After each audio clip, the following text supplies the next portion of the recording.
નમસ્કાર, આપ જોઈ રહ્યા છો જેકેએસ ન્યૂઝ ગુજરાતી. વાત કરીએ તો રાજકોટ જિલ્લાના ઉપલેટામાં ખેડૂત નેતા સ્વ વિઠ્ઠલભાઈ રાદડિયાની ત્રીજી વાર્ષિક પુણ્યતિથિ નિમિત્તે મેગા બ્લડ ડોનેશન કેમ્પ યોજવામાં આવ્યો હતો. ગુજરાતના ખેડૂત નેતા તરીકે ઓળખાતા ભૂતપૂર્વ સાંસદ સભ્ય એવા લોકલાડીલા સ્વ વિઠ્ઠલભાઈ રાદડિયાની 5મી વાર્ષિક પુણ્યતિથિ નિમિત્તે ઉપલેટા શહેરમાં આવેલા લેવા પટેલ સમાજ ખાતે મેગા બ્લડ ડોનેશન કેમ્પનું ભવ્ય આયોજન કરવામાં આવ્યું હતું. ઉપલેટામાં લેવા પટેલ સમાજ ટ્રસ્ટ, લેવા પટેલ યુવક મંડળ વગેરેના ઉપક્રમે આ મેગા બ્લડ ડોનેટ કેમ્પનું ભવ્ય આયોજન કરવામાં આવ્યું હતું, જેમાં શહેર તેમજ તાલુકાના અનેક લોકોએ બ્લડ ડોનેટ કર્યું હતું. કેમ્પમાંથી વધારે બોટલો એકત્રિત થઈ હતી અને તે બોટલો આશા બ્લડ બેંક પોરબંદરને સોંપવામાં આવી હતી.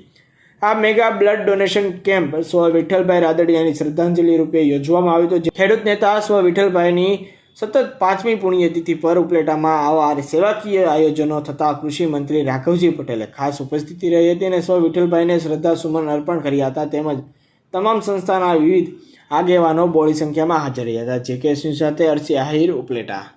હું ઉત્તમ ઠુમર, શ્રી પટેલ સેવા સમાજ ટ્રસ્ટ આયોજિત શ્રી સ્વર્ગસ્થ વિઠ્ઠલભાઈ રાદડિયાની 5મી વાર્ષિક પુણ્યતિથિ નિમિત્તે મેગા બ્લડ ડોનેશન કેમ્પનું આયોજન કરેલ હતું.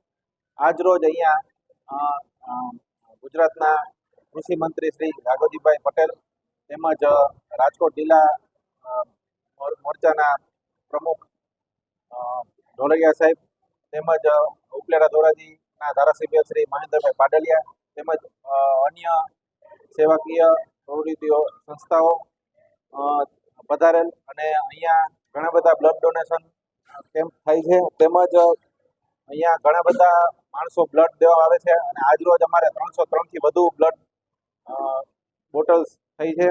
તેમજ પોરબંદરથી આશા બ્લડ બેંક અહીંયા બ્લડ બધું એકત્રિત કરે છે. કમલ શર્મા, આશા બ્લડ બેંક ઇન્ચાર્જ. આજે અમે ઉપલેટા ગામે સ્વર્ગીય શ્રી વિઠ્ઠલભાઈ રાદડિયાની 5મી પુણ્યતિથિ ઉપર બ્લડ ડોનેશનનું મહા રક્તદાન કેમ્પનું આયોજન કરેલું. એમે આ ભવ્ય આજે કહીએ તો 303 બોટલથી ઉપર બ્લડ ડોનેશન થયું છે. તેમાં આશા બ્લડ બેંકમાં થેલેસેમિયા બાળકોને આ સંસ્થા દ્વારા અર્પણ કરવામાં આવ્યું છે.